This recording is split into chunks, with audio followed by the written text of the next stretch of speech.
رد الدكتور النجدي على الدكتور النجدي.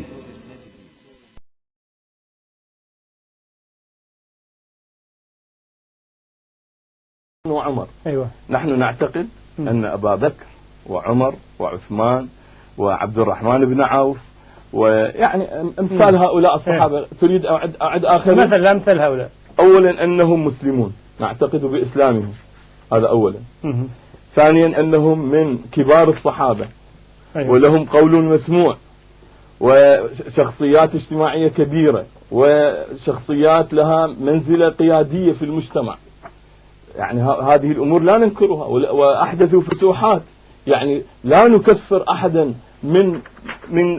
من كل أصحاب رسول الله. هل هم من المرتدين؟ أعوذ بالله أن نقول من المرتدين. حتى بعد وفاة رسول الله صلى الله عليه وآله وسلم فهم مسلمون.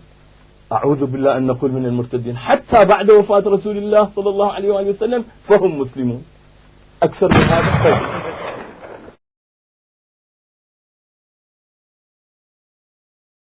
يعني قضية التكفير، يقول أنهم يقولون بتكفير المهاجرين، أو بقول أن المهاجرين والأنصار منافقون. أعوذ بالله. علي مهاجر، وعمار مهاجر، وسلمان مهاجر، وأبو ذر مهاجر، وأبو حذيفة مهاجر، وبلال مهاجر، رضوان الله عليهم أجمعين. كل هؤلاء شيعة أهل البيت.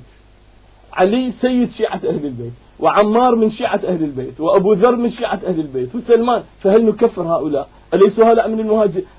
غير سلمان أليس البقية من المهاجرين؟ فكيف؟ أما نحن نعم نعتقد بأن بعض الصحابة هم منافقون، وارتدوا بعضهم